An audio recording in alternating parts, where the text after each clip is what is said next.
¡Hey! ¿Curiosidad por la fermentación maloláctica?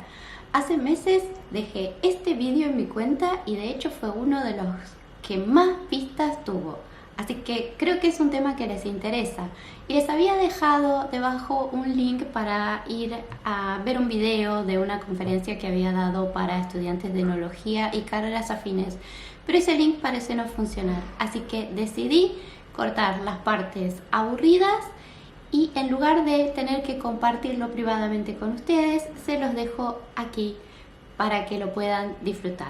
Les aviso, es más técnico y quizás tengan preguntas, pero no hay problema. Me dejan todas las dudas abajo o me envían algún mensaje a mi cuenta de Instagram de Temsam Wines y yo responderé con mucho gusto.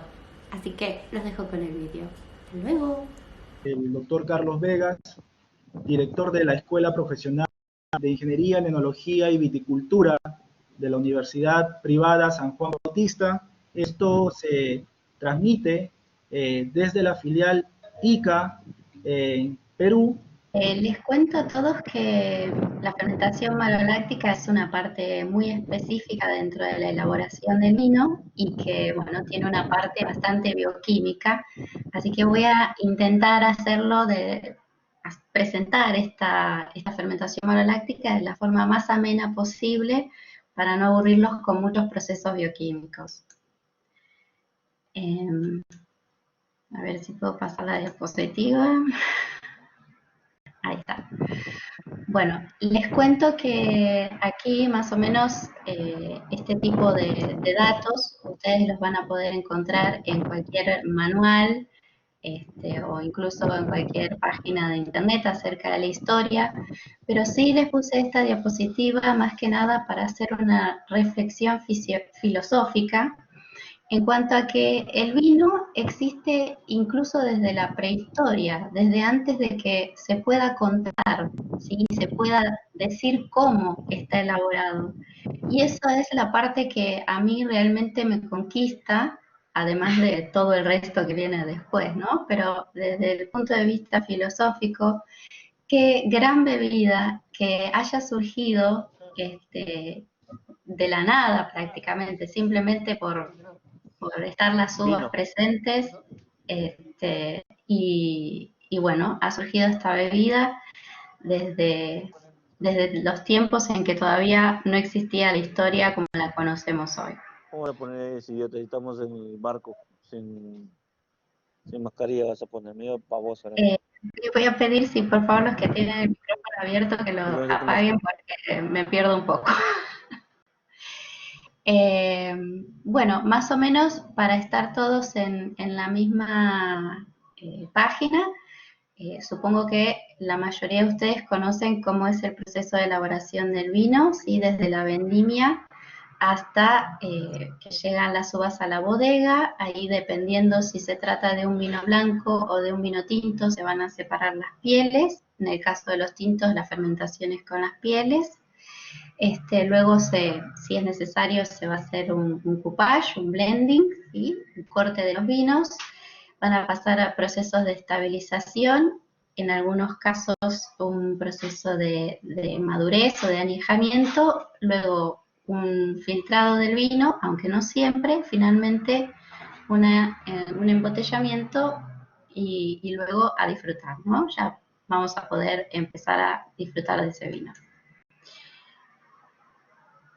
Bien, ahora, las características organolépticas del vino van a depender, como seguramente muchos de ustedes saben, de 4 factores principales. Uno de esos es la vid y sobre todo la variedad. Tenemos muchísimas variedades de vid.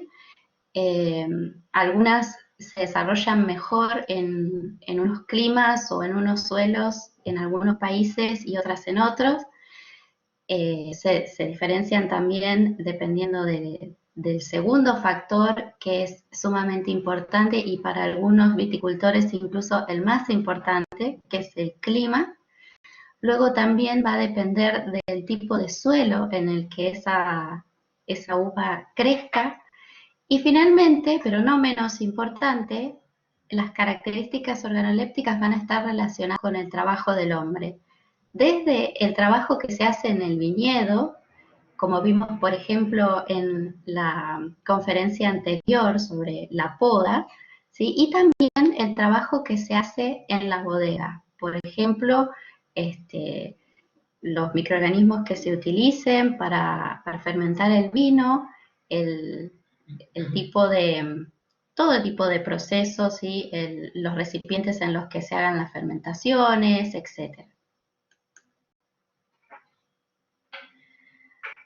Ahora, dentro de esas características organolépticas, también el vino va a depender un poco del momento en el que se coseche la uva. Así como ustedes saben, y los que no ya lo irán viendo, en el momento de la vendimia, y la uva va a tener una mayor concentración de azúcares y además del color, que es lo que también se controla mucho a la hora de vendimiar, sobre todo en las uvas tintas.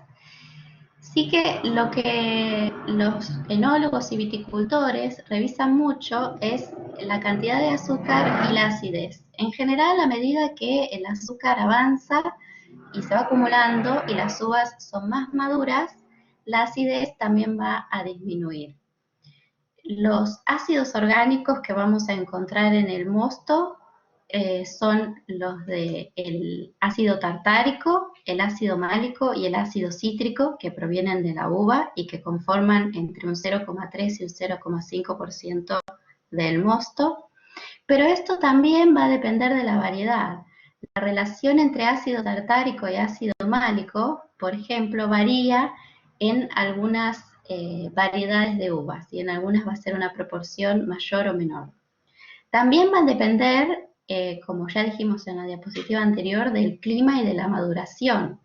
En aquellos lugares con climas continentales donde haya una mejor maduración, ¿sí? Donde se pueda dejar incluso la uva que madure bastante, vamos a tener mayor cantidad de azúcar y también menor cantidad de acidez. Y esto también se puede decidir a la hora de la vendimia. A veces se pueden hacer varias pasadas de vendimia, sobre todo, por ejemplo, con uvas blancas y vendimiar unas uvas una semana, otras uvas la semana siguiente, y así con tal de tener distintos niveles de madurez y distintos niveles de azúcar y ácidos orgánicos en las uvas. ¿Por qué me interesa sobre todo hablar de los ácidos? Porque es aquí la parte que más nos interesa de la fermentación maloláctica, ¿sí?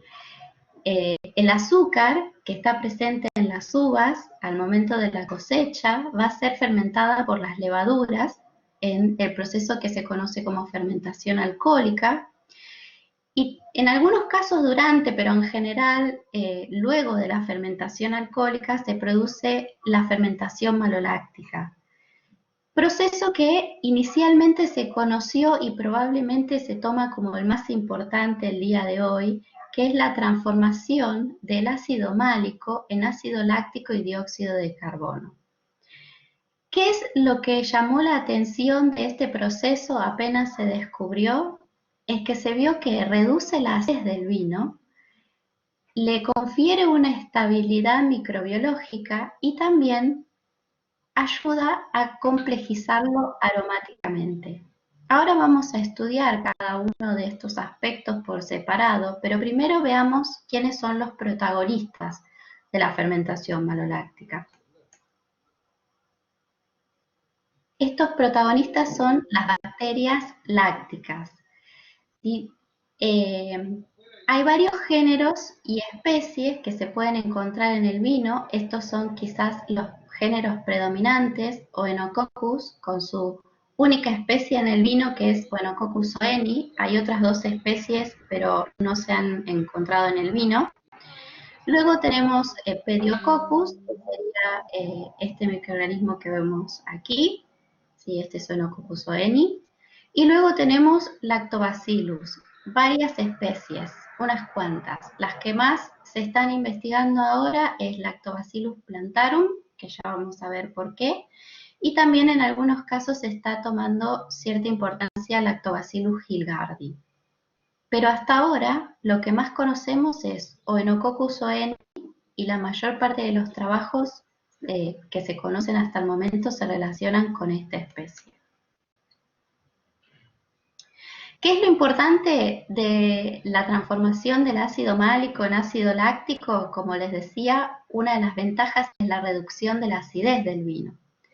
¿Por qué? Porque el ácido málico, ¿sí?, que es un ácido dicarboxílico, para los que se acuerdan de un poco de bioquímica, y ese ácido es un tanto, digamos, crujiente, se le dice en algunos aspectos, bastante ácido, que recuerda a una manzana verde. Las bacterias lácticas lo que hacen es transformarlo a ácido láctico, que ven que tiene un grupo acídico menor, es decir, que es monocarboxílico, y ese ácido láctico tiene más bien un carácter justamente láctico, ¿sí?, como leche, quesos, y ahora vamos a ver por qué también algo mantecoso, pero no exactamente por el ácido málico y el láctico. En este proceso se ha visto que hay un aumento de pH de 0,2 a 0,5 unidades, que si bien no parece mucho, a la hora de probar un vino en boca sí que se puede notar bastante. Otra de las ventajas que habíamos visto de la fermentación maloláctica es que confiere estabilidad microbiológica. ¿Qué quiere decir? El vino, una vez que terminó la fermentación alcohólica, pueden quedar azúcares residuales, ácido málico, otro tipo de componentes que vienen de la uva, que son alimento o fuente de energía para otros microorganismos, que en principio podrían arruinar el vino. Parece que la fermentación maloláctica, al darse, consume varios de esas fuentes de energía y por lo tanto deja menos disponible para otros microorganismos, y eso hace que tenga cierta estabilidad microbiológica ese vino. Recuerdo un chiste que era, muchas veces es difícil que la fermentación maloláctica arranque, entonces muchos bodegueros decían, si quieres que la fermentación maloláctica arranque, embotella el vino. Pasa que a veces sí, es un poco difícil que arranque la fermentación maloláctica, como vamos a ver más adelante, pero lo bueno es que protege justamente por la estabilidad microbiológica, protege del desarrollo de otros microorganismos. Bien, otra de las características que vimos es que aumenta la complejidad aromática. Y eso sobre todo se da gracias al metabolismo de ácido cítrico, que es transformado en esta molécula tan importante llamada diacetilo, y que le confiere al vino cierto carácter más mantecoso, con notas tostadas, de nuez, ¿sí?, un poco más complejo. También otra cosa que involucra la complejidad aromática es que las bacterias lácticas tienen enzimas que logran liberar compuestos aromáticos como son terpenos y terpenoides, que en las uvas se encuentran glicosilados, es decir, que no son libres, pero que con la acción de la glucosidasa separa estos compuestos que se logran volatilizar y por lo tanto sentimos esos aromas. El linalol es un ejemplo donde se suele decir que tiene un aroma a bergamota, ¿sí?, y a esta flor francesa, ahora no me sale el nombre. Y así como este compuesto hay otros tantos, ¿sí?, que ayudan a darle una complejidad aromática al vino. Lavanda, gracias, María Alejandra. Bien, además esta complejidad sensorial se da porque fíjense, para estas bacterias lácticas, y aún no se conocen todas las vías metabólicas, pero muchas de las que se conocen están representadas aquí. Fíjense que son capaces de metabolizar ácidos orgánicos, proteínas, carbohidratos, etcétera, polifenoles incluso, y tienen un impacto sensorial en cuanto al paladar, en cuanto a nariz, ¿sí? Bien, ahora, ¿de dónde vienen estas bacterias lácticas y cómo es que se produce la fermentación maloláctica? Bueno, inicialmente se conoció desde el surgimiento espontáneo, ¿verdad? Y se dieron cuenta que esas bacterias lácticas estaban presentes en las uvas y específicamente, sobre todo en la pruina, al igual que las levaduras, ¿sí? En esa capa cerosa que cubre las uvas. Y lo que se observó desde hace mucho tiempo, fíjense, esta es una revisión de 1985, es que durante la fermentación alcohólica, en general la población bacteriana que venía de las uvas, que estaba presente en el mosto, tendía a bajar, sobre todo la de Oenococcus oeni, una de las bacterias más importantes en este caso. Algunas otras bacterias lácticas subían un poco la población, pero volvían a bajar. Luego de la fermentación alcohólica, ¿sí? La fermentación maloláctica suele arrancar y logra fermentar el ácido málico. Puede haber desarrollo de otras bacterias lácticas que no son Oenococcus oeni, pero al terminar la fermentación maloláctica, la mayor parte de la población tiende a bajar, sobre todo aquellas bacterias lácticas que no son Oenococcus oeni, porque de hecho se ha visto que Oenococcus oeni puede encontrarse luego de muchos años de embotellado el vino. Y luego tenemos que la fermentación maloláctica también puede ser inducida. Este es un proceso ya de los últimos, un poco más tecnológico, que de hecho se buscó para poder reducir la contaminación de ciertos microorganismos y también reducir la oxidación del vino en caso de que la fermentación maloláctica no se produjera inmediatamente después de la fermentación alcohólica. Y las bacterias que se inoculan, que están disponibles en varias empresas, si vienen en sobrecitos, se pueden inocular directamente el vino, algunas, otras hay que armar un pie de cuba, pero incluso hasta se puede elegir el tipo de bacteria láctica según el vino que querramos obtener, según si es un vino blanco que se va a fermentar, uno tinto, según las características que quiera resaltar. Hay muchas variedades en el mercado. Ahora, ¿es posible que las bacterias lácticas provoquen deterioro en el vino? Porque esta también es una pregunta que muchos enólogos tienen. Y la verdad es que sí, es raro, pero puede pasar. ¿Por qué? Y básicamente por la misma complejidad metabólica. Como les dije, si bien no se conocen todas las vías metabólicas, todavía no se conocen con exactitud, sí que dependiendo de las bacterias lácticas que se encuentren presentes en el vino, pueden llegar a formar compuestos que no son tan agradables, ¿sí? Como un exceso de ácido acético, sobre todo si hay mucho ácido málico desde el principio, ¿sí? Dependiendo también si el vino, por ejemplo, tarda en desarrollar la fermentación maloláctica, hay una oxidación y ese oxígeno ayuda a que se desarrollen bacterias acéticas y por lo tanto van a transformar algo del etanol en vinagre. ¿Sí? Es decir, que hay cierto riesgo, pero hay formas en que se pueden evitar estos riesgos.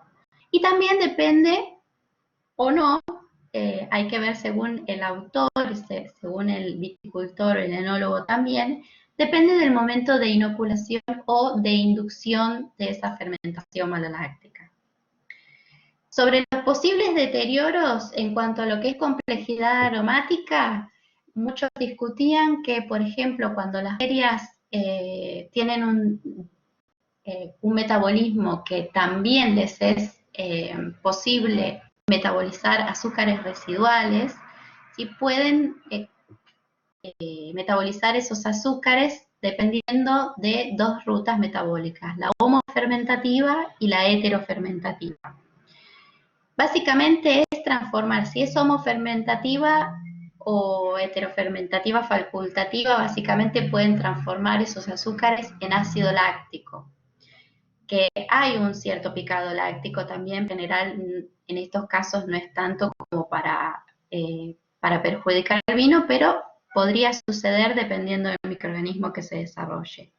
Y en otros casos, por ejemplo, cuando se desarrolla Oenococcus oeni, es un heterofermentativo, es un microorganismo que convierte al azúcar en ácido láctico, ácido acético, etanol y dióxido de carbono.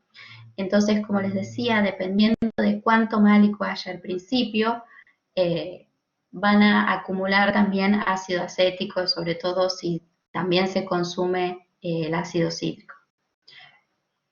Con lo cual, sí que hay que vigilar un poco de qué vino se está partiendo o cuál es la concentración de málico en el mosto. Sobre el tema que les comentaba del momento de inoculación o inducción, ¿sí? Cuando se inocula o se induce la fermentación maloláctica, en general tiene que ser muy cerca de cuando terminó la fermentación alcohólica, porque si no, como les había dicho, si tarda mucho tiempo en comenzar la fermentación maloláctica, ese tiempo que hay de espera, el vino se puede oxidar y eso hace que se puedan desarrollar otras bacterias, porque si quiero que la fermentación maloláctica sea espontánea, tengo que evitar el agregado de anhídrido sulfuroso. Ahora, si agrego anhídrido sulfuroso, entonces va a ser, dependiendo la cantidad igual, va a ser muy difícil, o más difícil al menos, que haya una fermentación maloláctica por desarrollo espontáneo de Enococcus oeni o de otras bacterias lácticas como Lactobacillus plantarum. Por eso, muchas veces es conveniente inocular, ¿sí? Me aseguro de que no haya ese retraso en la fermentación maloláctica. Y sobre todo también cuando nos encontramos en entrada de invierno, ¿sí? Que es un poco más difícil en que la fermentación maloláctica empiece dependiendo del recipiente en el que se lleve a cabo. Luego también hubo un poco de discusión acerca del momento en el cual había que inocular las bacterias lácticas. Algunos pensaban que si se inoculaba al principio, o sea, se hacía una coinoculación con las levaduras o al principio se inoculaban cuando la cantidad de azúcar todavía era alta, el peligro era que justamente las bacterias lácticas iban a fermentar el azúcar y se iba a tener más cantidad de ácido acético, por ejemplo. Otro problema que podía haber es que las bacterias lácticas inhibieran el desarrollo de las levaduras o viceversa, las levaduras inhibieran el desarrollo de las bacterias lácticas. Sí que puede pasar en algunos casos, algunas levaduras son capaces de liberar bacteriocinas o liberar componentes que van a inhibir a las bacterias lácticas y por eso también los inóculos hay que estudiarlos bastante bien en cuanto a la interacción entre bacterias y levaduras. Luego se estudió inocular las bacterias lácticas en distintos momentos después de terminar la fermentación alcohólica y se ha visto que en general no hay mayores problemas en cuanto al momento de inoculación, aunque todavía se sigue estudiando este tipo de mecanismos, ¿no? De cuándo inocular. Así que todavía tenemos poca información al respecto. Ahora, el tema viene en, yo sé que hay bodegas que prefieren no inocular el vino, ¿sí? Y entonces entramos dentro de la pregunta, ¿inocular o no inocular? ¿Por qué? ¿Cuándo? ¿Permitimos la fermentación completa o una fermentación parcial? Bueno, Nicolás Navío, que es el enólogo de la bodega Patriti, muy amablemente me ofreció esta información. Me decía el otro día que en los tintos ellos dejan que la fermentación maloláctica sea espontánea, pero en los blancos, por ejemplo, inoculan una parte. Es como que hacen una fermentación parcial.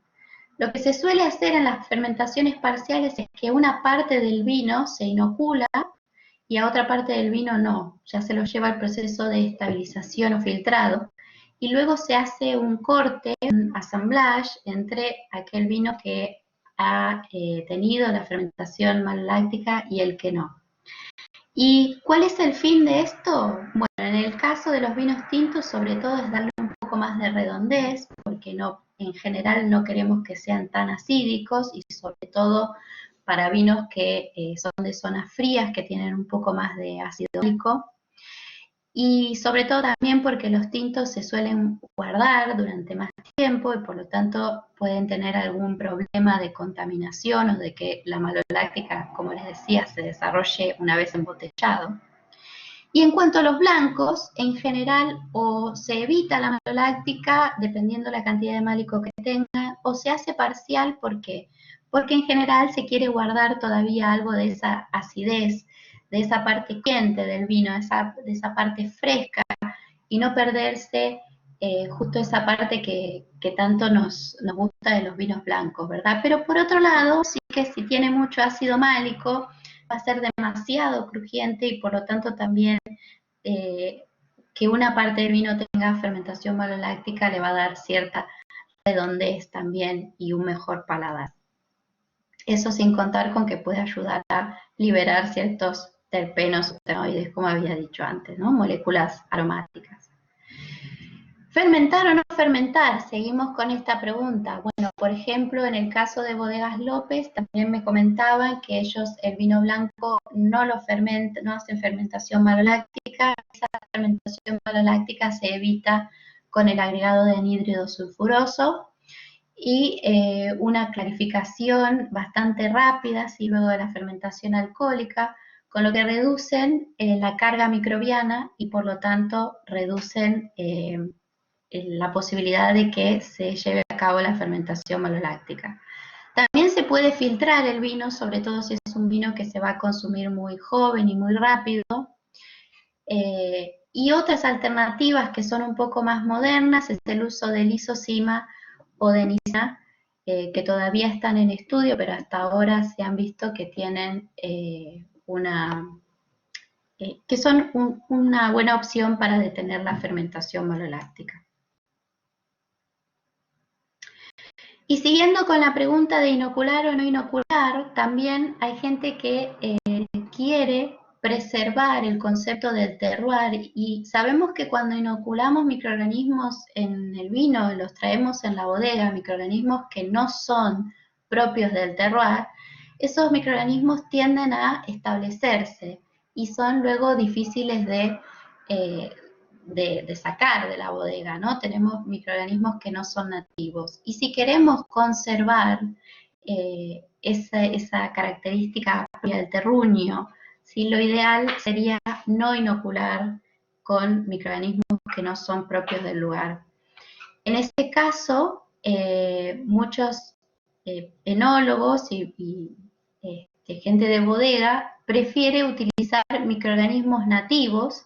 Si a veces se pueden seleccionar propios de un viñedo, se pueden aislar los microorganismos y luego de guardados, como sucedería en una cervecería, ¿sí? Que se pueden tener, que ellos guardan sus mismos cultivos de levadura muy preciados y siempre inoculan lo mismo. Bueno, aquí, en el caso del vino, también podríamos tener las bacterias lácticas, aislarlas de un terruño y que esa bodega pueda usar sus propias bacterias desde ese terruño. Y de hecho, en el laboratorio en el que trabajo, en la Universidad Nacional de Quilmes, estuvimos trabajando con bodegas del sur, de la Patagonia Argentina, para aislar microorganismos tanto de Enococcus oeni como de Lactobacillus, para poder ser inoculados en esas mismas vinos, en esos mismos terruños. Y así poder preservar las características, ¿sí? del terroir.